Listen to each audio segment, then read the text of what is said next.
So good evening, all my attendees and my staff, my organizers and panelists. After a break of 2 days, we are again with our webinar session, which we are conducting every day in the evening. And today's topic is a urology-based topic. It's basically management of urolithiasis. Daily, as the summer is upon us, sir, so today in the morning said, as the summer is upon us, the season for stone or patients with renal colic are also coming to us. So how to manage these patients is being going to discuss today.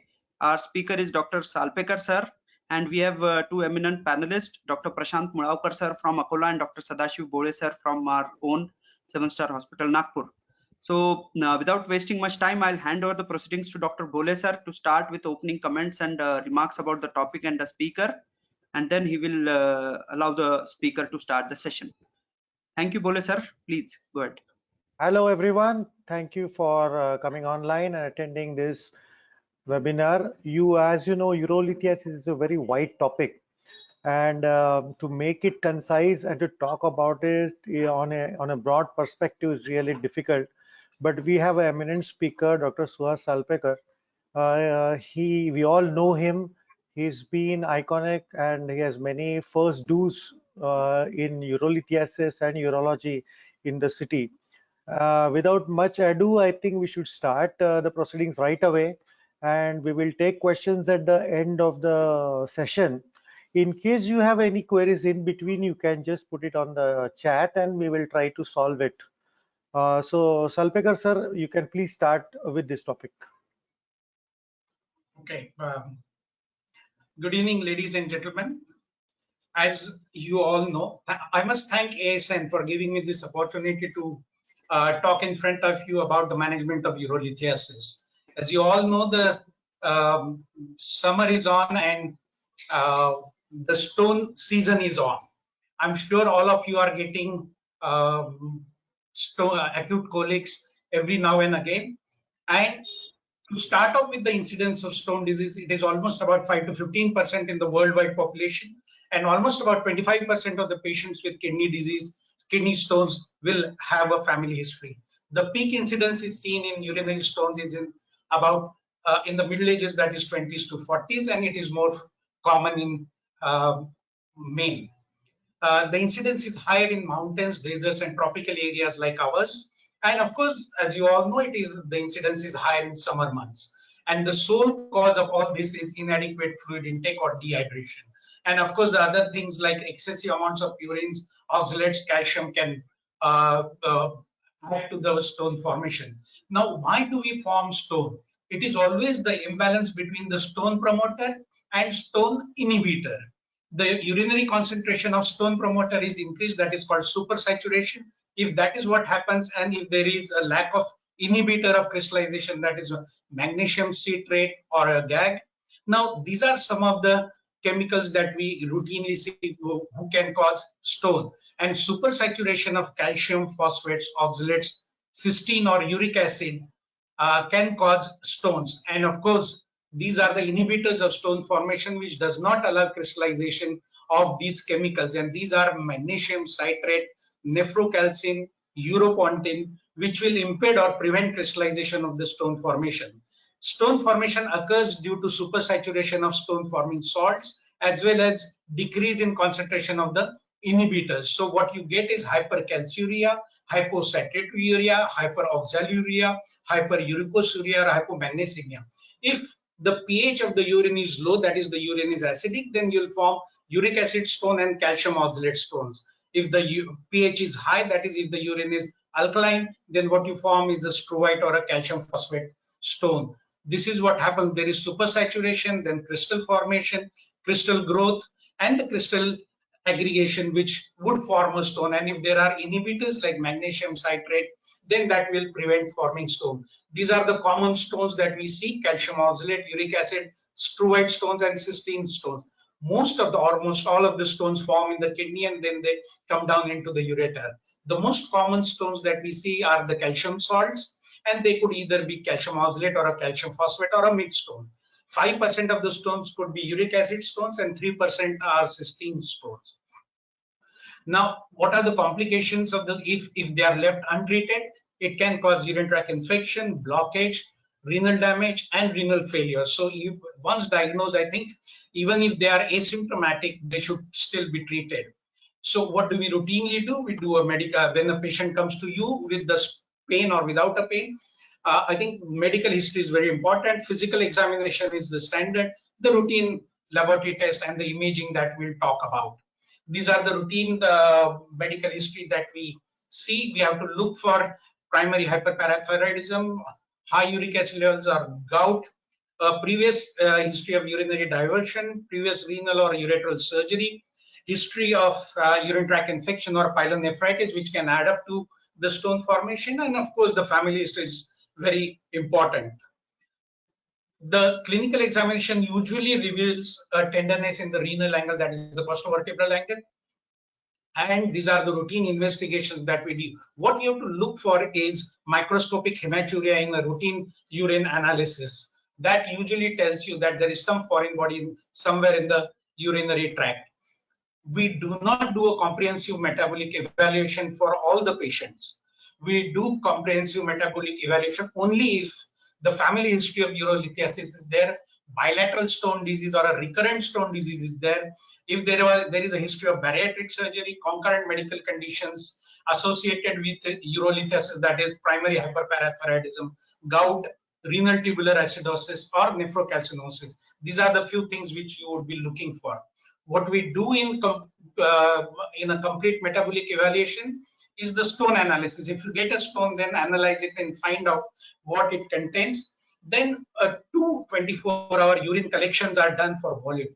Now, volume of urine is very important. You will be surprised that if you ever measure your own urine volume in 24 hours, it would be somewhere between 1000 or 1500 ml. What we want is at least 2 liters of urine to be formed in 24 hours. So to form a 2 liters of urine, you have to have that much of urine fluid intake, especially during the summertime, that you have to have. In winter, it does not really matter. These are the other investigations that we routinely do. Now we'll come to the imaging test that we do. Initially, when the patient comes to you, the basic investigations that we do is X-ray, KUB, and ultrasound. These are the basic things that many times would suffice in smaller stones, and you don't need to actually do IVP or a CT scan in every patient.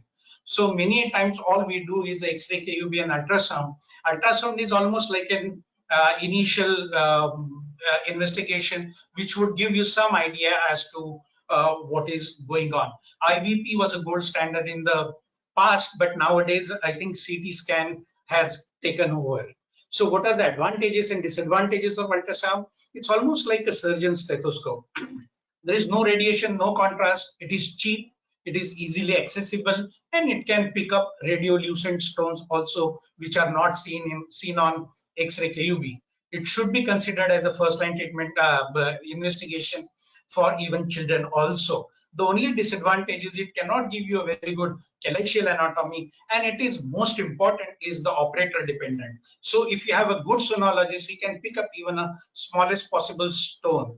But and of course there are problem with it is that the middle ureter, that is the ureter lying over the sacrum, cannot be seen very well on ultrasound. Now this is what it is. If you have a good sonologist, he can show you a good renal anatomy, a dilated ureter, and if the bladder is full, you can even see a lower ureteric stone, as you can see it here. What are the advantages of IVU? As I said, IVU was a gold standard to begin with, but nowadays it's not. It gives you a roadmap for percutaneous procedures. So we decide, looking at the calachial anatomy, we decide which calyx is to be punctured, and it tells you whether the ureter is dilated or not. We used to do emergency IVPs in the past with a double dose contrast, but nowadays we don't actually need to do that. The disadvantages of IVP, of course, is if the creatinine is high, then you cannot do an IVU because you're worried about the contrast nephropathy. And if a person is allergic to contrast, then you cannot do the IVP.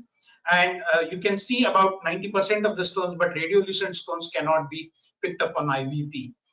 It is time consuming. If the obstruction is there, you cannot actually see the IVP for a long time. So it takes sometimes even 24 hours to get a delayed dense nephrogram and to look for clubbing of calyces, dilated renal pelvis, and hold up of contrast. These are the things that you look for. What are the advantages of non-contrast CT, which is the gold standard nowadays? No contrast is given, and most important is it gives you a Hounsfield value. If the Hounsfield value is more than 1000 or more than 15, the stone is then would be a denser or a harder stone with a higher calcium content. Demonstration of radiolucent stones like uric acid and xanthine is easily seen on CT scan. And if if a patient has got a colic and if you do not see a stone, then the other diagnosis also can be done, like a urolithiasis or acute appendicitis or other things. The disadvantage is, of course, it gives you a higher radiation. It is than the IVP, the less clear calyceal anatomy. But nowadays that is not so, because now the CT scan, if you have a good machine, can give you a 3D picture of the calyceal anatomy, depending on which you can then actually decide which calyx is to be punctured. It is less suitable for follow-up.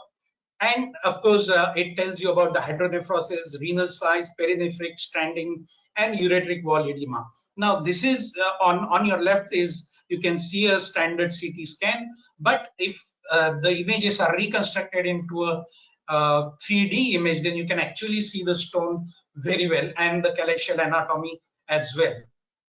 This is another CT scan with a right-sided partial Staghorn stone.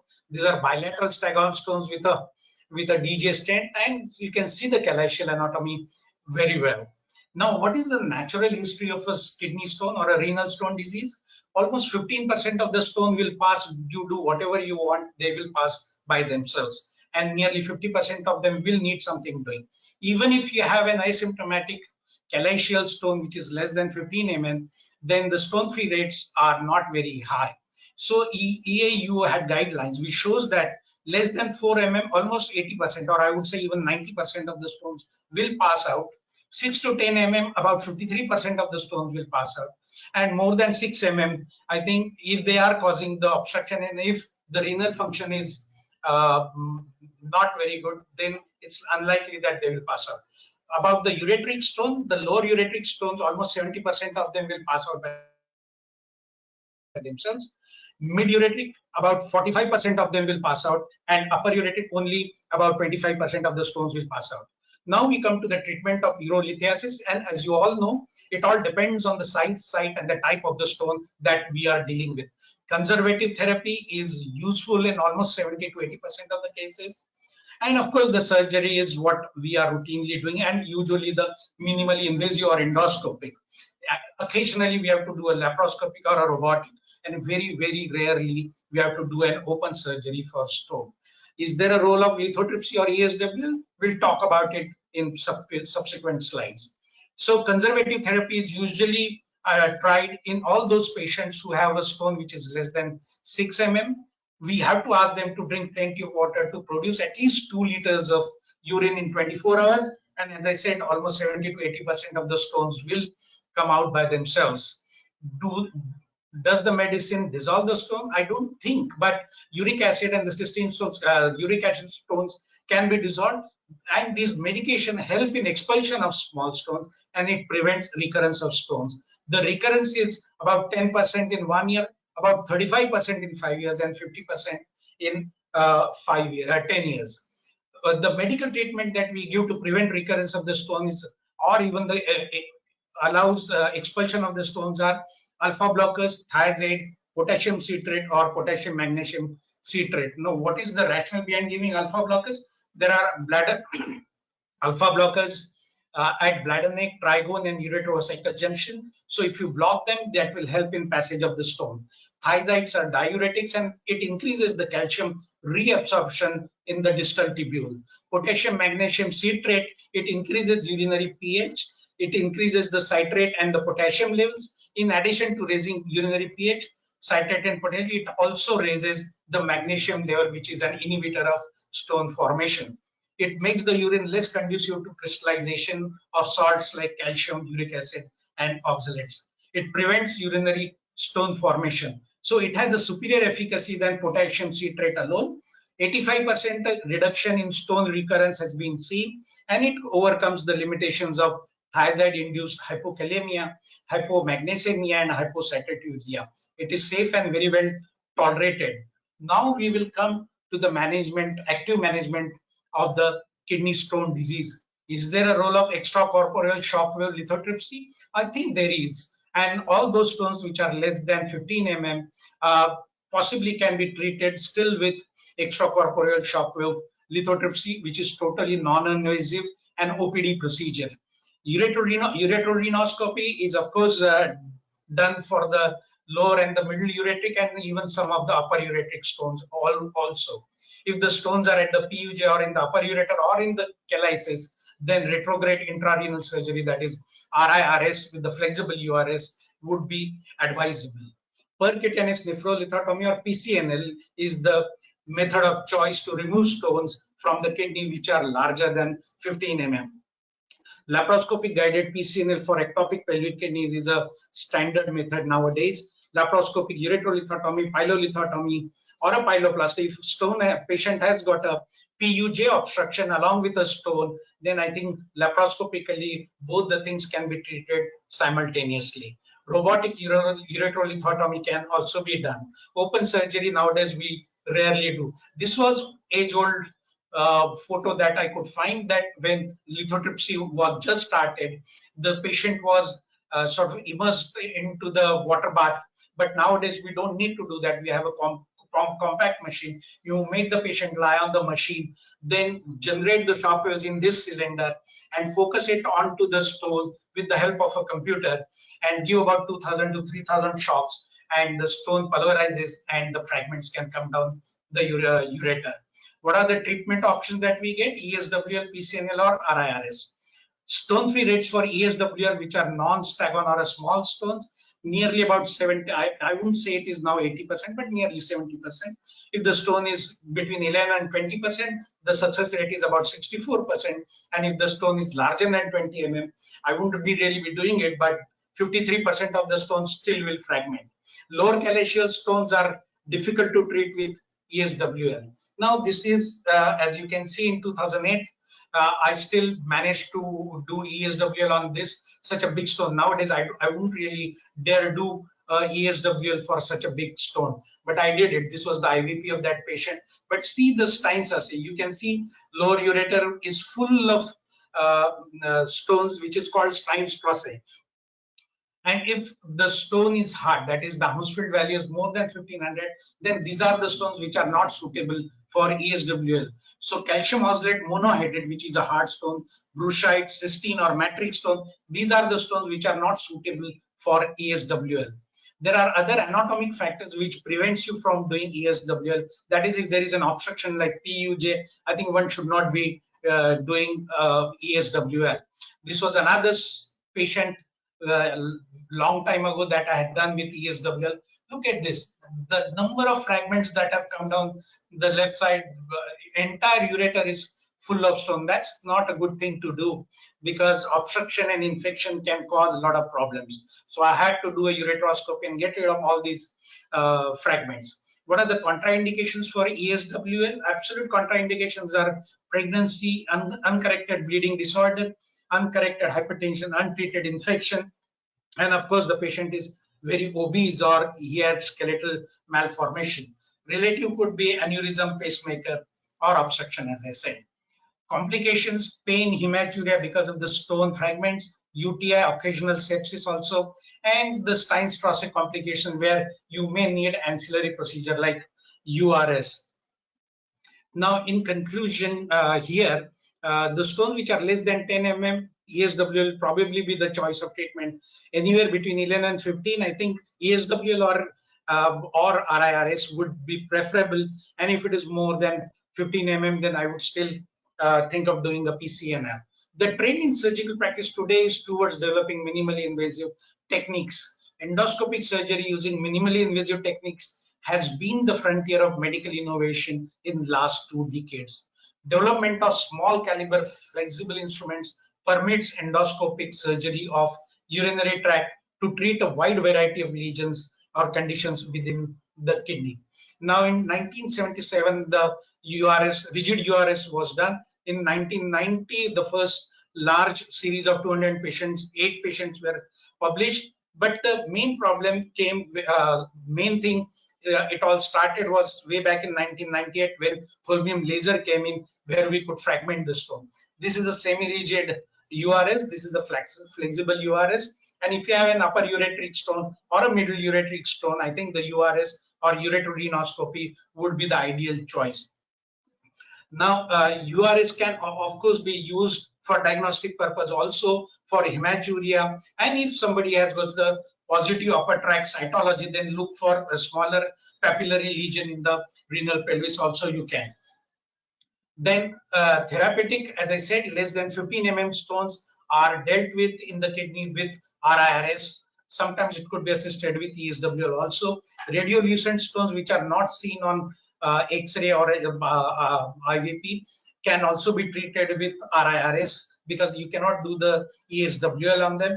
Concomitant renal and ureteral stones also can be treated. Patients with calyceal stones or nephrocalcinosis can be dealt with RIRS.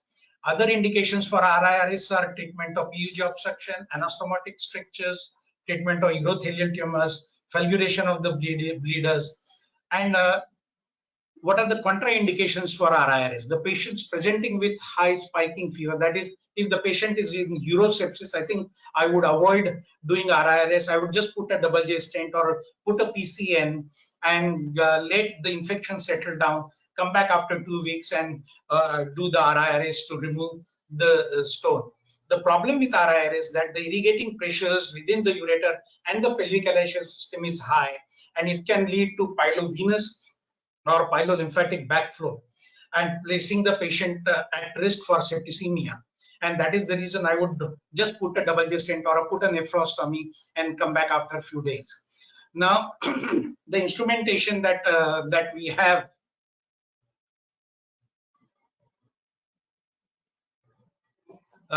for RIRS is flexible dual deflection flexible URS. The energy sources that we have mainly the holmium YAG lasers and the accessories like guide wires, Dormia baskets and other things. The standard fiber optic flexible URS, the tip is usually about 6.75 French. Nowadays we are getting even the smaller tips of 4.5 French as well. And the deflectable angle that you usually get is about 170 degrees deflection in one direction and about 270 degrees in another. And of course, there is a secondary deflection that you can do to achieve. You get a secondary deflection basically to allow you to maneuver your scope into the lower calyx, which is the most difficult calyx to get into to remove the stone. This is the flexible URS that we use. And the lithotripter of choice for RIRS nowadays is the holmium YAG laser with a wavelength of 2100 nanometer. Tissue penetration is only about 0.4 mm, and the laser fiber size caliber is about 150 to 220 and 360 microns. We do not use a 550 micron because that is quite large. This is the holmium YAG laser machine that we use. And the question that remains is use of access sheath. It is optional during RIRS, but most of the 90% of the urologists would prefer to use an access sheath. And of course, it depends on the surgeon's preference. Normally, we use a 9-11 French access sheath or a 12 to 14 French access sheath, depending on the size of the ureter that we are dealing with. The serial Teflon dilators are used to dilate the lower ureter. This is the access sheet that we use routinely. What are the advantages of using access sheet? It facilitates the repeated introduction and withdrawal of the scope required for a larger stone burden. It minimizes distal ureteric trauma, and the wear and tear of the ureteroscope is also avoided. It avoids buildup of pressure in the pelvic calyceal system. By reducing the pressure, you are then not allowing a pilovenous or a pylolymphatic backflow. The disadvantage, of course, is it requires the pre-stenting because our ureters, that is the Indian or the Asian ureters, are not very big, as so you have to put a double J stent for 2 to 4 weeks before attempting to put a access sheath and then do a flexible URS or RIRS. Now, these are the other ancillary procedures that we need. That is a tipless nitinol Dormia basket that you use to pick up the stones from the lower calyx and reposition it into the upper calyx. The tipless design is suitable because it allows avoids trauma to the mucosa during the intrarenal manipulation. This is a tipless Dormia basket that you see. It would cause less trauma to the pelvic calyceal mucosa. It can pick up the stone from the lower calyx or in the middle calyx and put it into the upper calyx, which is a favorable calyx, where you keep your flexible URS straight and you can actually fire the laser onto the stone. So the preoperative assessment is by the CT or the IVU. Counseling is very important before doing RIRS, because patient is likely to need ancillary procedures like a second look URIRS or auxiliary, put a stent in. Sometimes even a PCM needs to be done. Pre-op antibiotic is a must. Dorsal lithotomy is the position. What we do is I usually do a semi-rigid ureteroscopy first and assess the size of the ureter first. If it is wide enough, then I would put a access sheath and over a guide wire, then thread the flexible ureteroscope and railroad it into the pelvic calyceal system. So this is what we do. And of course, you must have a C-arm, and you must follow all your movements with the fluoroscopy. You cannot, I must emphasize, you cannot push any instrument into the ureter blindly. You have to have endoscopic vision. You also have to have a fluoroscopic vision. Once you see the stone, you catch it up into the Dormia, place it in the favorable calyx, and then break it with the holmium laser. Postoperative ureteric stenting is optional. Routine ureteric stenting after uncomplicated ureteroadenoscopy is not necessary. And indications for postoperative ureteric stenting include ureteric injury, ureteric stricture, solitary kidney or renal insufficiency, or if there is a large stone that you are dealing with. What are the complications of RIRS? Intraoperative complications could be failure to access. As I said, if the ureter is not capacious, then you cannot get your scope in. Then best thing would be to put a double J stent, come back after 15 days or a month. And sometimes the stone can migrate into the ureter wall. You can see it on the X-ray, but you cannot actually see the stone while with your scope. That can happen. And sometimes you cannot actually pick up the stone also. And very rarely you can avulse a stone if you use a large amount of force to put your scope in. Post-op complications, hematuria, renal colic, because of the clots or because of this pyelonephritis, urinoma are again complications that you are worried about.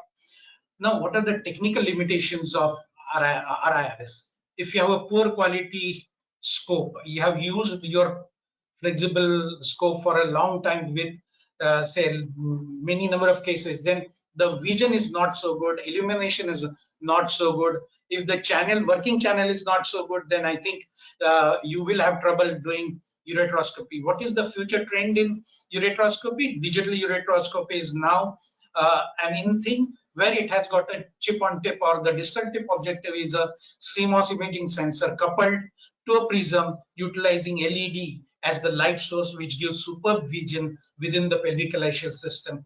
Because of the wear and tear of the flexible URS, nowadays we even have a single use or a flexible or disposable flexible URS, and the cost is about 60 to 80,000 rupees. The potential advantages of robotic URS is that while you are doing the URS, ergonomically you are not very well placed, and many times you can get tired if you are fragmenting the stone for a long time. So if you are doing it with the robot, then I think you fix it up, give it in the hands of the robot, you sit on the console and do the lithotripsy, then you don't get tired and you are then better off. Well, now that you have dealt with the stones which are smaller, we come up to the percutaneous nephrolithotomy. Now, if the stone is larger, I think what PCNL is now standard PCNL that we were using the ampla sheath almost up to 30 French, and we used it for such a long time.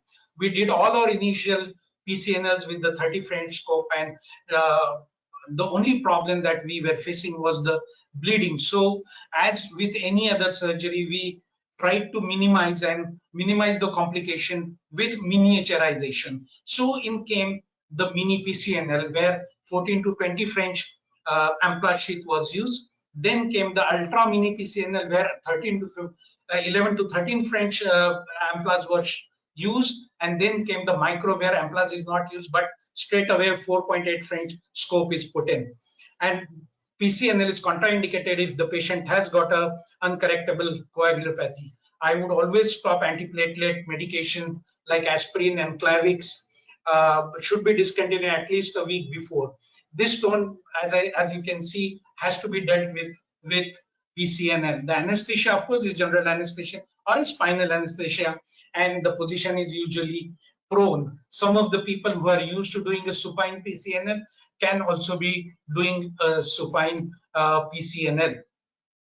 The preoperative urographic assessment is a must. You must assess the pelvic-ileal anatomy before attempting a puncture, and any urinary tract infection that you can see has to be dealt with before doing a PCNL. If there is a pus or a pyonephrosis, then one should put a double J stent or put in a percutaneous nephrostomy first, get rid of the infection, and then come back another day and do a PCNL. What are the steps of PCNL? There are 4 steps: opacification of the pelvic-ileal system, percutaneous puncture of the pelvic-ileal system, development of a tract and positioning of the amplage, and fragmentation or removal of the stone. And of course, the last step would be putting in a double J stent. This is what we routinely do. Opacification of the pelvic-ileal system is done either by retrograde way. 90% of the times we do it with the retrograde way, or occasionally we have to do it antegrade way also. Air or contrast is injected. You do a first cystoscopy, assess the lower urinary tract, put in a 5 or 6 French ureteric catheter, inject contrast or air or both to visualize the pelvic-ileal system, so that you decide which calyx is to be punctured. Many times you cannot get anything from below, so then you have to put a patient in prone position and attempt an antegrade puncture, where a small LP needle is put in directly into the pelvis and contrast is injected to opacify the pelvic-ileal system. And then you can do a definitive puncture to whichever calyx that you want. If there is a large stone burden in the upper calyx, then you have to go make a supracostal or go above the 12th or occasionally above the 11th rib to make a supracostal puncture to assess the upper calyceal stone. Now there are 3 different techniques when you can make a puncture, either ultrasound guided, which is not with what we do. I usually do a fluoroscopy guided. 90% of the urologists are probably doing fluoroscopy guided punctures, but some people are doing a ultrasound guided punctures as well. And the techniques are either a bullseye technique or a triangulation technique or a gradual descent technique. This is how the puncture is made, and you have to get into the proper calyx. That is very important. Make sure that you get into the calyx and not into the infundibulum. And this, if the system is dilated, I think some of the people would enjoy doing it ultrasound guided. Now, development of a tract is the second step in which to dilate a tract. So you have got your guide wire in, then you have to dilate the tract over the guide wire. Either it could be Teflon dilators or a screw dilator, or alkane telescopic dilators, or a balloon dilator. These are the various types of dilators that we use. Under fluoroscopic guidance, the facial dilators are inserted along the extra step guide wire until their tips enter well into the collecting system. The fastest method usually is of tract dilation is to use a single step screw dilator, which is very popular. Balloon dilatation, of course, can be done, but it is an expensive proposition. After dilating the tract to desired size, then you would put that size amplage over the dilator and remove your dilators and make sure that the amplage remains in the collecting system or pelvic-ileal system. The amplage shape provides you the tamponade to stop any bleeding from freshly developed tract, while at the same time serves as a conduit for introducing instruments and a channel for irrigating fluid and to flow out, so that you can remove the stone fragment. This is an amplage which is positioned into the inferior calyx. You can see a large stone in front. There are 2 guide wires. One is a safety guide wire and one is a working guide wire. Once you have got the amplage in, then you put your scope and try and fragment the stones. Smaller stones are usually picked up with a forceps, and larger stones are fragmented with either an ultrasound lithotripsy or holmium laser lithotripsy or a pneumatic. Pneumatic is the most common and the most efficient way of dealing with the stone fragmentation. Now, what are the complications of PCNL? Bleeding, which is the most important thing that we all surgeons are worried about, seen in about 10% of the cases. Rarely we have to do an embolization to stop the bleeding, and very, very, very rarely require a nephrectomy if the bleeding cannot be controlled. Perforation of the adjacent organ, colonic injury is less than 1%, and if it's a supracostal puncture, then pneumothorax or hydrothorax is one of the problems that we have with the supracostal punctures. Access failure, again, you try, but many times it is impossible to puncture the kidney or the desired calyx, and then you have to get the retreat and come back another day. Now, what are the other complications related to the stone removal? Infection. Many times you fragment the stone and it releases bacteria, or the sepsis can occur in these patients. Sometimes if there is a venous sinus open, then all the fluid, irrigating fluid, can get intravasulated and can go into the circulation. Extravasation, if the amplas comes out accidentally, then extravasation, there is a lot of fluid collection in the perinephric space. Renal pelvic injury is one of the problems, and the residual stones. Sometimes while you are fragmenting the stones disappear into inaccessible calyces, and you try your best and still cannot enter into that particular calyx, and so the chances of residual stone is almost about 10%. Pleural effusion, of course, is one of the problems with the supracostal puncture. Major bleeding. If you are suspecting a major bleeding, you see a lot of blood coming out, worst thing would be to put a nephrostomy, clamp it so that coagulation occurs and the tamponade effect is there, and come back after 2 days, 3 days, once everything is under control. Very rarely, if the bleeding continues, then you have to do a super selective angiography with embolization. Another major problem that we all face is the fever and sepsis after PCNL. The incidence is as high as 15 to 30%. The risk factors are infectious stones, preoperative urine tract infection, hydronephrosis, indwelling ureteral stent for a long time, or the nephrostomy tube. If in a first puncture you aspirate pus, then I think best thing would be to just put a nephrostomy and come back after a few days and deal with it later on. The indications, we all know that anything more than 2 centimeters, I would do PCNL. Now, forgotten stent is another problem. A patient who has had probably a URS few years ago, he himself has forgotten, doctors have forgotten, and he comes with 2 or 3 fragments of DJ stent. One fragment flies up into the renal pelvis, the other 2 are in the ureter. The ureter fragments of the DJ stent you can remove, but to remove a stent from the pelvic-calyceal system, you may have to make a puncture and remove because they have already formed stones over the stent.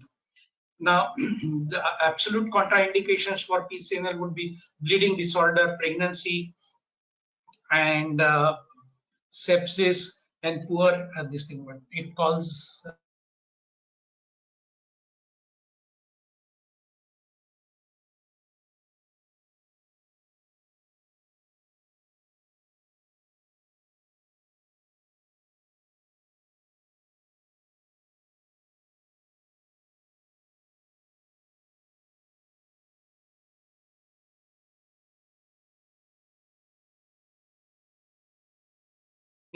So you have to do a lap assisted PCNL. Now, this is the lap assisted PCNL that I had done. You can see I'm also using the fluoroscopy here. The laparoscope is guiding me to make a puncture. I got my first puncture needle in, then I have put in a double J, the guide wire, and the track is dilated with the amplas. Once I get my amplas into the pelvic calyceal system, you can see here that this is the laparoscope that is guiding me, and I'm trying to dilate the track with the help of the C-arm or a fluoroscopy control.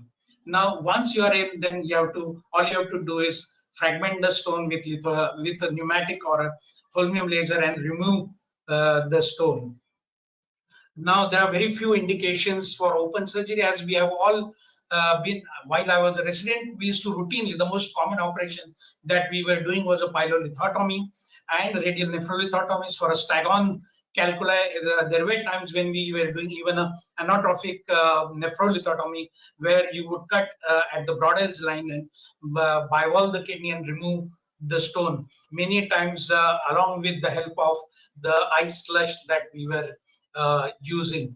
But nowadays, I don't remember doing a pyelolithotomy in last 25 years. The retroperineal, if at all you're doing a laparoscopy, it is good for large ureteric stones. And as I said, if patient has got a PUJ obstruction with a stone, then it would be an ideal case to do laparoscopically. Thank you very much. That is all about the management of the renal calculi. If there are any questions, I will take them. Thank you. Thank you, Dr. Salpekar, for covering this topic so well. I cannot see this. Hello.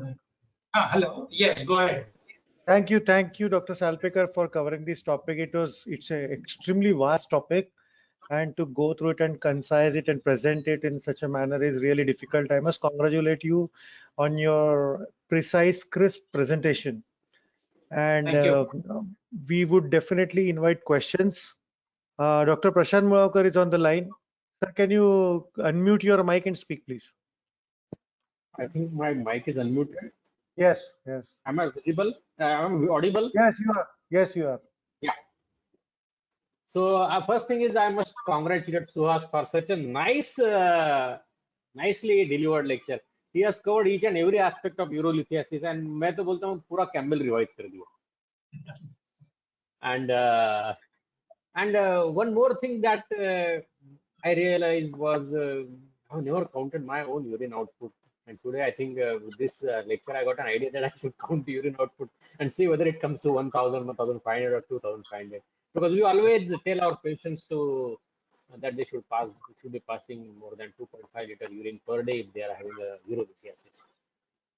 I would like to add one or two things. Nowadays, CT is done almost for all patients. And the films that are provided to us by the CT scan people are usually of not much use. So we should be learning to read the DICOM files. And last 2 or 2.5 years, I have not seen a single CT film. I'm doing all my CTs that I do. I read the DICOM file and make a section of that particular CT in whatever plane I want. It gives a much better idea to me that which calyx I'm going to enter, how is the lie of the calculus, what is the Hounsfield density of the calculus. They are the things that are very useful. I think he has covered each and everything urinary stones. So rather than we discussing amongst ourselves, if there are any questions from the audience, we would be very happy to pose those questions to either to Suhas or to maybe Sada or maybe myself. One point I would like to add is one which has not been covered is the advent of thulium fiber laser as a source of breaking calculi. Now it is rapidly taking over as the best laser source for fragmentation because it is much more rapid. There is very less chances of retropulsion of the stone, and the fragmentation rates are really excellent. And this gives lot of support in patients in whom we are doing a rigid ureteroscopy, particularly for upper ureteric large stones, or for doing RIRS because their speed really matters, and also in patients who are undergoing mini perc and micro perc PCNLs. Urolithiasis is a problem because of the recurrence, and we all face this day in and day out. And I must say with a certain degree of pride that urologists are the people who are techno savvy. We have been at the forefront of technology right from the beginning, from the when Professor Hopkins invented the rod lens system and also gave us insights about the transmission of light through a flexible cable. From that point onwards, we have never looked backwards. And the technological adaptations of our branch are so rapid That is mainly because of urolithiasis, because time and time again, we always think that this is the end. But 6 months, 1 year down the line, we find some new technique or some new equipment, some new technology coming up, which we find it more challenging and we adapt to it. So this is a highly adaptive branch. And the problem lies because of the recurrence and the patient coming back again and again. Now, if you have done open surgery for a 2.5 centimeter stone at the outset, and then the patient comes with recurrence, you are left with nothing. So that is why the major kind of aggressive procedures have gone obsolete now, and we have adapted ourselves to refine and refined ourselves in equipping ourselves and basically providing our patients with better and better techniques which are more minimally invasive, where we need to keep less amount of number of times stents. We have to cut the catheterization times. We are trying our level best to send the patients home within 24 hours of procedure. So we have adapted really well, and this disease has been a challenge throughout our specialty since the specialty began. Even in Hippocratic, if you quote Hippocrates, he will say that I will not open the patient for stone. I'll leave this art to the experts themselves. So even from the days of Hippocrates, you have seen that people are morbidly afraid of stones. One point which I would like to add about is again RIRS, because RIRS has been not so well taken up in our centers in central India rather than in the metropolitan cities. Because most of our audience is general surgeons, I would like to give a little bit of orientation regarding that. It is mainly because the reason is multifold. The procedure is very expensive. It is technically more challenging. And at the end of the day, our patients want clearance. This is the problem with our patients' Yeah, clearance is mentality less and with RRS. psychology. Yeah. Yeah, you cannot do a 85, 90,000 procedure at the end of the day and tell him that you have got fragments which will wash out along the urine, and you have to come twice for an X-ray KUB and get a CT at the end of 1 month. They don't accept this. The second reason is the sepsis, which is very, very aggressive in patients who undergo RIRS. This is common knowledge that if you compare percutaneous surgery with RIRS for a given procedure, if you see all the other conditions remaining same, the chances of sepsis in RIRS are much higher as compared to percutaneous nephrectomy. Third important point is that the Indian subcontinent surgeons are much more skilled in percutaneous procedures than surgeons in America and in Europe. They always have basic problems like puncture and tract dilatation, because the way they are trained, probably we are trained differently. We are trained on percutaneous procedures from our urological residency, while they get to do this very late in their career. So they want to adapt to a flexible kind of approach, even to calyceal stones, which are around 1.5 to 2 centimeter size, whereas we can get those stones out by percutaneous procedure in 1/3 or 1/4 of the cost, and we can give a patient a complete clearance and decrease the number of visits. So RIRS is a good kind of a procedure in selected group of patients, but it has got a bit of glamour attached to it, and that is why we should be very careful in giving this procedure upfront to a patient and advising it very strongly. I think the best option would be to give him all the 3 or 4 procedures available, give him all the pros and cons, let the patient choose. Because if after Steinstrasse, if the patient comes for a second ureteroscope, is not very happy. So, every patient has a different take on these procedures, but that is the problem with RIRS. These are the 2, 3 points which I wanted to add to this excellent presentation. Now, I would invite questions from our audience.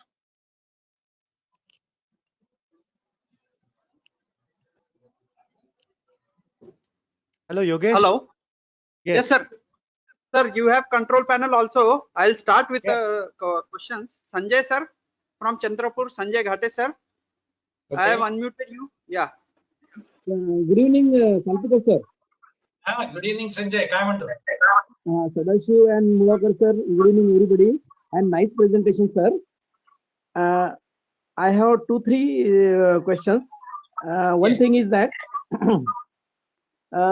just on behalf of general surgeons who do the laparoscopic surgeries, they are expert in laparoscopic surgeries. What is your advice to do the laparoscopic pyrolithotomy and laparoscopic urolithotomy to them? First is. I think if there is a large ureteric stone, then Yes, sir. doing ureteroscopy, say for 1 hour, 2 hours, is not advisable. You are damaging the ureter quite a lot. So in such cases, if there is a stone which is say 2.53 centimeter in the ureter, then I think laparoscopic ureterolithotomy is much better procedure than doing a ureteroscopy for 2 hours. Yeah. And of course, as I said in the talk also, that if a patient has got a PUJ obstruction and a stone, then I think pyeloplasty with pyelolithotomy would be advisable, either transperitoneal or retroperitoneal. Okay. Sir, another is that, sir, regarding IVP and CT contrast, Yes.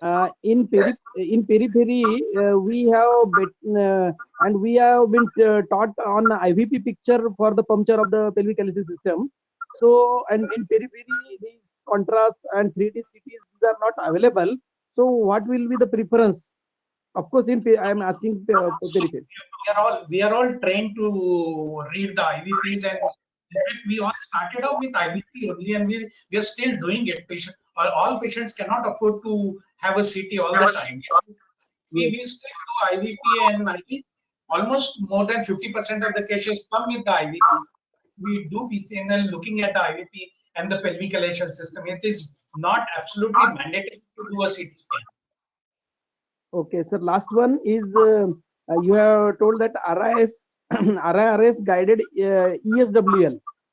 Yes. I could understand that by retrograde uroscopy, you will catch the lower calyceal stone and bring it to the pelvis and then Yes. break with the ESWL. Am I right? Yeah, that's right. That's right. Okay, Because okay, but stones are not amenable to ESWL very well. no, one thing is that when we are entering into the pelvic calyceal system by RIRS, and same time, why cannot you use the laser fiber and break it by bringing into the pelvis? No. But, I mean, yes, that's right. But ideally, one should just have the stone in front of you, fragment it with the holmium laser or whatever laser you have, and get rid of the stone. You don't actually need to, but this is only to complete the list that I have put it up. I don't think anybody is nowadays doing ESWL and the RIRS at the same time. Okay. Thank you. You have mentioned, that's why I asked. Thank you, sir. Yeah, Prashant sir, you had a word to say something. I saw you wanted to say something. Yeah. On a first. This is basically regarding the RIRS business. Yes. The flexible scope costs something like 7 lakh rupees, and the life of the scope is around 40 to maybe 30 to 40 cases. That's just the life of the scope. In addition to that, you have to invest in a good quality laser, and you will be using a 200 micron fiber through a flexible scope. So the muddal, अगर हम मुद्दल का बात करते हैं तो मुद्दल of RIRS procedure is more than 50,000 per case. Now you charge 1 rupee more than that, that only will be your profit. So RIRS is not profitable in our area because number one, we can do that stone by PCNL in hardly 1/4 of the cost and 1/4 of the time also, because everybody in our region is so much expert in doing PCNL that for a standard maybe 1 or 1.5 centimeter stone, everybody of us must be finishing that case skin to skin within less than 1 hour.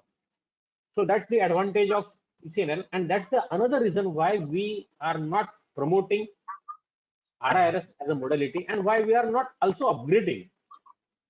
Because if we get a patient who is able to pay maybe 2 lakh rupees for a 1 centimeter stone in lower calyx, then probably we will be doing an RIRS, but still it will not be a beneficial proposition for the people of our region. That's why RIRS we are not using at much. Secondly, as Sada has pointed out, the thulium fiber laser which has come in the market maybe 2 years back, I've been using this thulium fiber laser since at least 1 year now, and I must admit that I've stopped using holmium laser for stones, and I'm using holmium laser only for the prostate. and not for stones. Or sometimes maybe just by mood, my OT voice machine moti ugduya. Otherwise, the thulium fiber layer is a very handy machine. It is cheaper machine. The fibers are also not very costly, and the stone in the ureter usually does not move.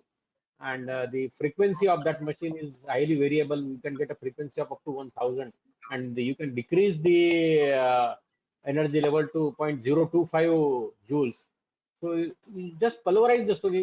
If you pulverize the stone and the patient passes the stone, you cannot identify where is the stone. That's the beauty of this RIR, this thulium fiber laser. Only issue that I feel with that thulium fiber laser is I feel that the tissue trauma is probably more with the thulium. I think Sada would also agree with that. Yeah. I've been using it for almost like a year now too. And one has to be very careful. Like thulium fiber laser is not for beginners. It is for people who are in the advanced level of training and basically are trainers themselves. Because when we are fragmenting with this laser, this tip should not come close to the mucosa of the ureter at any point. In fact, while using thulium fiber laser, many times what I do is in an impacted stone, I disimpact the stone, carry the stone in a proximal, more dilated ureter and fragment it there. That is much more safe to do. Holmium is safe for the mucosa in that sense. Second thing is the heat generated at the tip by thulium fiber laser is much higher. These are the two problems, but they can be circumvented by good technique. The advantage is the excellent level of fragmentation which you get. In fact, holmium laser, I had two holmium laser machines. Now I hardly use them for prostate. Also, I have shifted to thulium laser fiber because there is no extra cost, and the pulsatile and continuous modes both can be used, and they work really beautifully. So whenever we think by investing like a crore of rupees and we think that this is the end, आता याच्यानंतर मला investment लागणार नाही, something new comes in the market and you have to adapt it. That's the tragedy. That's urology. That's urology. We are a highly technically driven branch. Yeah, and basically, it's an enjoyable branch. It's an enjoyable branch. And it's not like that you invest in a coronary angiography suit and everything is not very costly as compared to the other branches, but it's a much more enjoyable branch. Keep doing it. That is the very big issue. So next is Dr. Dinesh Salda. Any more questions? Yes. Yes. Dr. Dinesh Salda, sir. Are you online? Okay, Dr. Swanand Chaudhary, sir. Swanand, sir, I have unmuted your mic. Swanand Chaudhary, sir. Am I audible? Yes. Swanand. Good evening, Suhas. Nice presentation. I just wanted to have two questions. Yes. In the talk, you mentioned that the alpha blockers are used for the prevention of recurrence of stones. I gather they are used for the medical expulsive therapy. Are they used as a recurrence? No, not for prevention. It just facilitates the passage of a stone. Okay, fine. And second question is in the supracostal puncture you mentioned about horseshoe kidney. I gather the horseshoe kidneys are a bit lower in the position also. You require a supracostal puncture? No, supracostal is superior calycial puncture is what I'm talking about. Not the thank you. Okay, thank you. As we all know that the horseshoe kidney is lower down, so you don't have to go supracostal. Not always. Correct. Not always. I remember having done supracostal puncture for horseshoe also. It's not always. Yeah, it's not always, but most of the times, yeah. Okay, thank you. See, just to carry the discussion forward in the expulsive therapy, what is your opinion about the combination therapy of steroid and alpha blocker? Steroid is. Do you use that? Yeah, sometimes I do. It's basically an anti-inflammatory. As we have already, when we do a ureteroscopy, we do see there is a lot of mucosal edema, and many times 4 mm stone can give a lot of trouble. Yes, and of course. It's a 4 mm stone, he will pass it out, but it doesn't. And these are the times when you would think about giving steroids and see if the inflammation goes down, the edema goes down, and see if the stone. To do an instrumentation, say for a 4 mm stone, sort of sounds criminal. And I think if we try and get rid of it as far as with the conservative treatment as much as we can.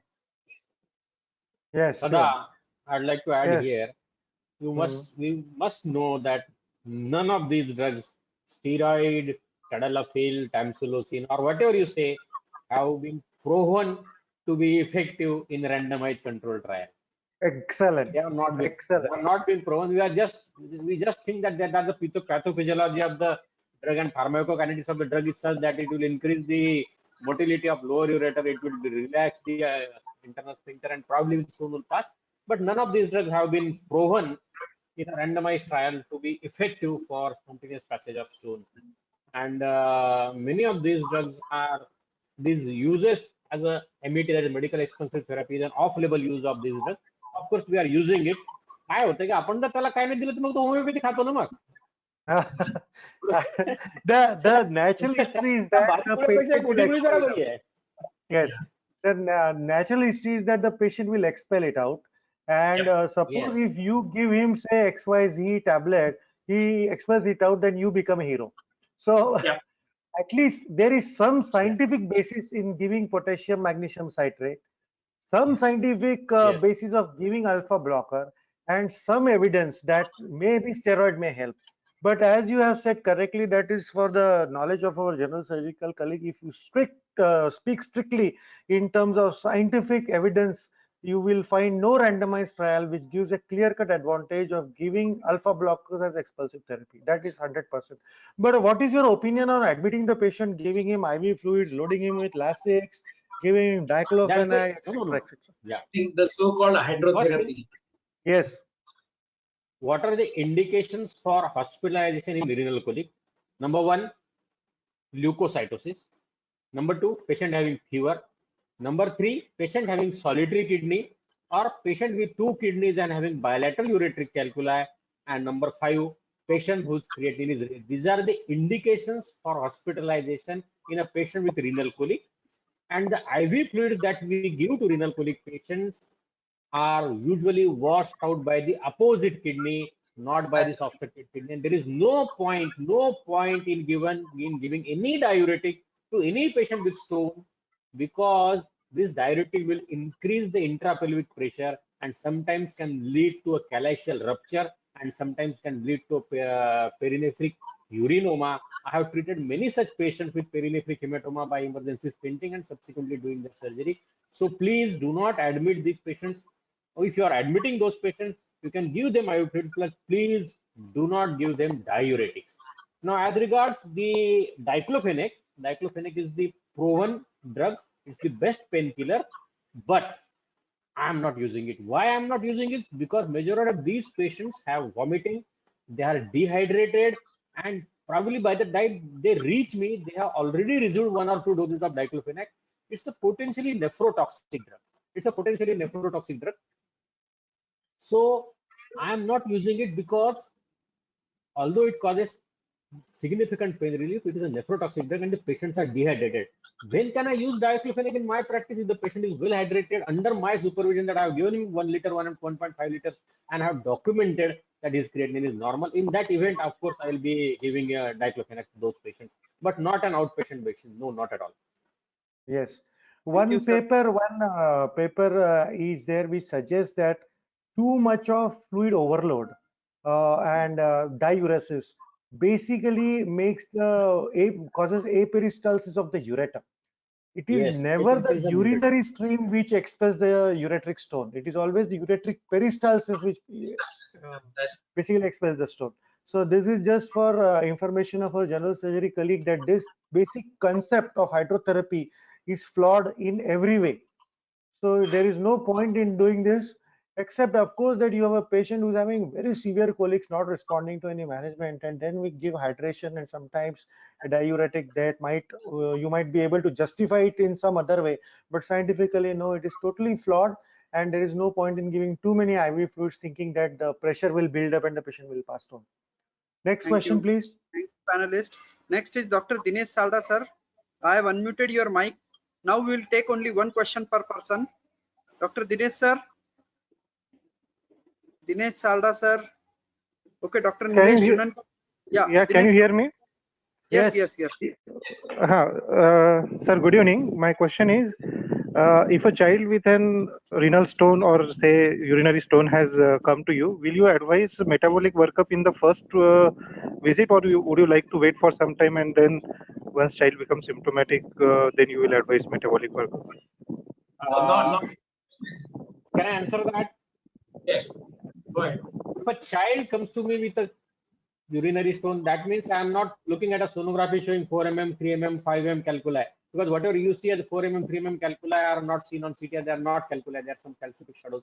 So if a child comes to me with a significant stone which requires some management like a surgical management or lithotripsy, always I'll be doing a stone analysis for this patient, because majority of these patients are likely to have uric acid calculi, and uric acid calculi are such calculi which can be prevented with medical management. And I make it a point that for all pediatric population, I do a stone analysis, and if the stone shows uric acid, then complete metabolic evaluation of these patients, and then they are put on lifelong therapy. But if a stone is just a calcium oxalate stone, probably then I will not be doing a metabolic evaluation. But still, in some of the patients who develop recurrent calcium oxalate stones, we do metabolic evaluation. In my so many years of practice, I have seen at least 3 to 4 patients whom I diagnosed as primary hyperparathyroidism because of stones, causing stones, not because of causing stones. But uric acid urolithiasis is fairly common, especially in Muslim population that comes to us in this region, and these patients do well with a long-term medical treatment. Another thing about pediatric urolithiasis is that these stones are amenable to ESWL as well. Yeah, they do very well with ESWL. They do very well with extracorporeal.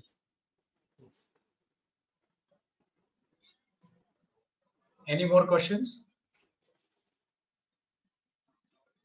Yogesh? Yogesh, are you there? Yeah. Dr. Salda, sir, there was a lot of disturbance from your side, so I have muted you again. Is it okay? You got your answer, I guess. I'll move on to next question. Dr. Vikas Jain, sir, from Gondia. Hello. Yeah, Hello, Vikas, sir. Sir, nice discussion from all the experts, sir. Very nice discussion, sir. Thank you. From VSA. Sir, I have 2 questions, sir. Yes. One is, what are the indication of DTPA scan in renal calculus? I think anytime you are suspecting that the stone is secondary to obstruction, there are times when you see a stone which was probably there at the PUJ and later on it comes into a calyx, and you are suspecting that this particular patient has got PUJ obstruction. I think that is the time you would do a DTPA. If there is a long-standing obstruction, there is a large stone, parenchyma is thin, in such cases, I would do a DMSA scan to assess the renal function, because then you have to decide whether to remove the stone or remove the kidney. If the function is very low and thin parenchyma, there is no point in doing a major surgical exercise, removing the stone. In that case, I think I must have some evidence to show that this is a poorly functioning kidney, and I can then go ahead and remove the kidney rather than removing the stone. Okay, sir. Sir, what is your cutoff level? 10% or to see the function of the kidney? Means if the kidney function is less than 10%. Vikas. Yes, sir. Medicine is not mathematics. Yes, sir. Medicine is not mathematics. There is no cutoff level like 1%, 2%, 10%, 15%. Yes, books say 15%, but sometimes if the opposite kidney function is not good, or if the patient is a recurrent stone former, and you have got a reasonable function of maybe 10% also, then probably, and have got a reasonably good parenchyma in those patients, we will be definitely trying to preserve that kidney. Because removing the kidney is no problem. Whatever you have done today, you cannot undo. But what you have not done today, you can always do it tomorrow. So, as far as I am concerned, my approach towards nephrectomy in a stone patient is very, very conservative, very, very conservative. I always prefer to remove the stone rather than removing the kidney.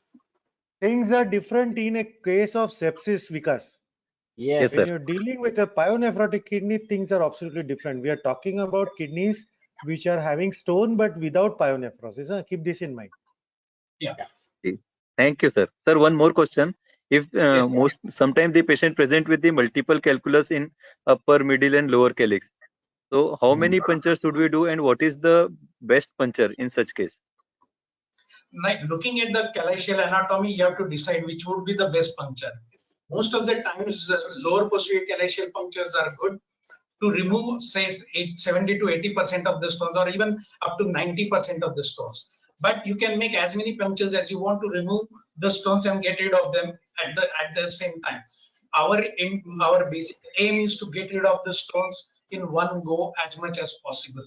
If you cannot get into any particular calyx because it is not accessible, then and then only, and that is very rarely, that we'll have to just leave it and come back another day, or leave it alone and inform the patient that we have left a smaller fragment in inaccessible calyx.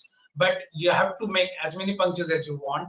Ideally, normally we do up to 3 or even 4 punctures to get rid of all the stones that are visible on fluoroscopy. Nowadays, many times, now that we have a flexible scope, we try and put a flexible scope and try and see if I can get into some calyces which are inaccessible by punctures. So I would put a flexible scope, try and get into a calyx, try and pick it up with the dormia and get it out of the calyx and remove it. Yeah, thank you, sir. One more in continuity, sir. One more question. What is stone guided puncture, sir? And what is stone guided puncture, and what are the precautions we should take in stone guided puncture? Yes, these are puncture should not be used. First thing, it should not be used. It should always be the calyx guided puncture. Stone guided puncture should not be used. It should always be the calyx guided puncture, because you do not know what is there behind the stone, how much parenchyma is there. Are you hitting the calyceal fornix? Are you hitting the majority of the parenchyma? Are you hitting the renal papilla? You don't know. Or a major vessel. Stone guided, or a big vessel. So stone guided puncture. So any precautions, sir, to be taken in such case, sir? Most of the time we do stone guided puncture when we already done the first puncture and we go inside the kidney and one of the stone in other calyx is not able to remove. Then we go for stone guided puncture. So what are the precautions should we take? What I tell you. Yes, whenever I do a patient of a PCNL, I usually have an idea that I am going to remove this stone in single puncture, or I am likely to need a second puncture. This is why my assessment. Yes, so I assess that what I do is I do one puncture, keep in a guide wire. I do second puncture, keep in a guide wire, but do not dilate that tract. Okay. Once I have put in both the guide wires, then what I do is I dilate my primary tract and see whether I am able to do the stone from the primary tract. If I am able to do the stone from the primary tract, I finish it. And most of the times, I do not need to dilate the secondary tract. Second puncture. Now, this stone guided puncture is a very horrible business.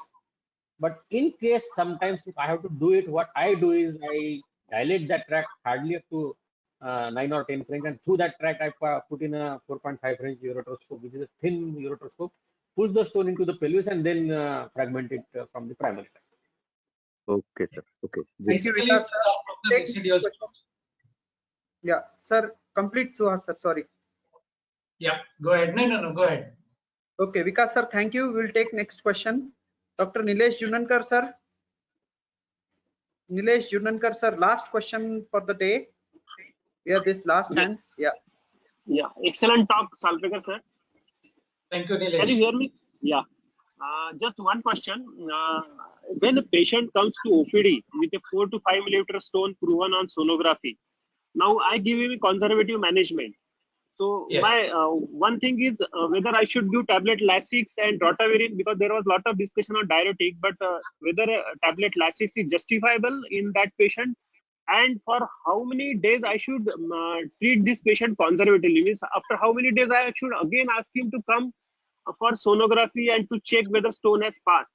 And now if even after 10 to 15 days stone has not passed, then what should I do? Whether I should ask him for go for URS, or I should again wait for how many months or years I can wait? What should be the management of such patient? Stone in kidney or stone in ureter? Ureter stone. Dinesh. But patient gets symptomatic relief after maybe 8 to 10 days. No, you are talking of ureteric stone. Ureteric stone. Ureteric stone.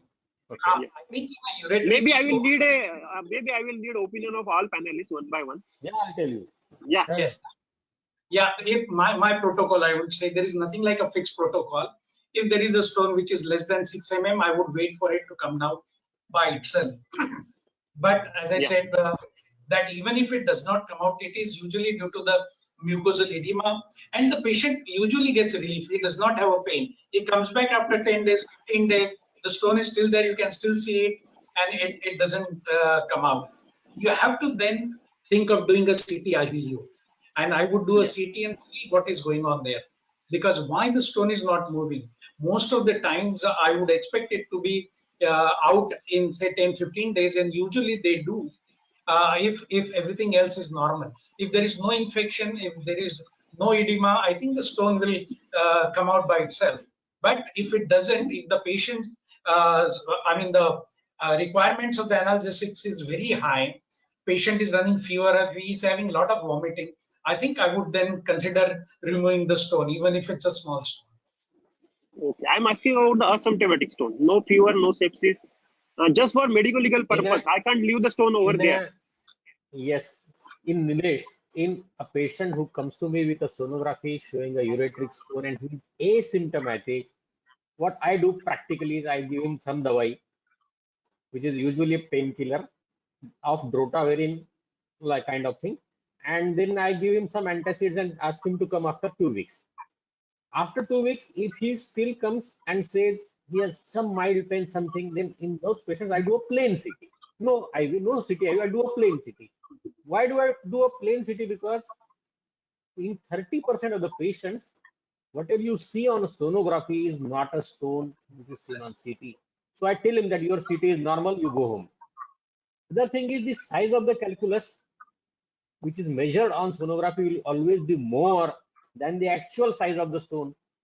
That's why, because what we are calculating on sonography is the size of the stone, but what we should be calculating is the size of the shadow, which is actually the size of the stone. So on a CT, you will feel that the stone is smaller, and we tell them your stone is around 4 mm, 5 mm. You can wait for maybe a month if he is asymptomatic. If My patient is asymptomatic, and if patient no problem. is, I will keep him for 1 month. But now, if patient is lost to follow up, and later on he develops obstruction and then some kidney failure problems, then how should we respond to such things? Means how much I should wait? If you're asking on a medical legal question, we tell them that regular follow-up is necessary for you. Regular follow-up is necessary. Every month he should follow up. That, yeah, every month he has to follow up. See, and But we in have to practice, modify. nobody keeps a follow-up. Everybody removes by URS. Nilesh sir, we have Right. to modify certain things depending on the patient. Now Okay. the protocols we are almost like quite standard, where we do a plain CT, wait for 2 weeks, asymptomatic, do a plain CT. However, I differ in my approach, in the sense that I see the patient, I explain it to him everything, and it is my now habit to write on the patient's OPD paper in Hindi or Marathi, whichever the patient is colloquial languages, and I write it down that तुम्हाला केव्हाही दुखू शकते, तुम्हाला ताप येऊ शकतो, तुम्हाला लगेच रक्त जाऊ शकतं, आणि अशा याच्यात तुम्हाला पटकन येऊन तो स्टोन काढावा लागेल. Second thing is, you have to be a little bit more on the intervention side in people with professions which involve traveling. Now look at most of the people who come to us are also people who are traveling. You know, they are traveling for jobs, marketing jobs, even pharmaceutical industry, they have to travel and they have to go abroad. So these patients are some patients where you have to intervene. The second set of patients where I would like to intervene after a certain reasonable amount of time are patients who are diabetics. It is extremely dangerous to wait in a patient who is a diabetic, because they can go from bad to worse very rapidly. So, but everything needs to be counseled. In asymptomatic stone is something which is a very big issue. So one has to be very clear cut in counseling, and it is important to document it. Never under investigate the patient. Now, if you are believing your sonography of 4 mm stone, and somebody else does a non-contrast CT and he tells you that there is a second stone in the mid ureter which is 1.2 centimeter, then you have lost your credibility. So, No, and I'm it asking happens. about a proven stone by the Yes, city, it etc. happens. So Is it it is justifiable always, to keep it over there. A 4 or even 5 millimeter stone, keep it in the mid-ureter or lower ureter stone, though it is not symptomatic. Is it okay to leave it like that? If the You have to patient wait is for under 4 to regular 6 weeks follow-up is and the reasonable asymptomatic, time. no problem. Yeah, Okay. but you have to tell the patient very clearly that this can create a problem anyway. People have had colics in mid-air and they had to land the plane. This has happened. For the same reason, I People am have saying got, it is better to remove yes, the stone. It is better to remove the stone. Nobody knows when that after patient will a, in a remote place and he will have a colic. How can we predict that this patient? Stone disease is a benign disease and it is a disease of recurrence. Removing a stone is not going to solve all his problems. He is going to form the stone again. So the decision of removing the stone has to be taken very judiciously. But at least it will prevent a mid-ear colic, na? Accidental mid-ear colic, it yeah, will that is prevent. why you have to individualize each and every patient. Yeah, because he may blame you later on that I had a mid-ear colic and you did not inform me that stone should have been removed. He will. That is why you need documentation. Yeah. No, actually, Okay. it has to be documented. You write down on the Okay. Thank you. Thank you. Thank you, Nilesh sir. Thank you, Nilesh sir. We are coming to end of this session today. There are no more questions. The best part after that very beautiful presentation was the discussion among the panelists which we had.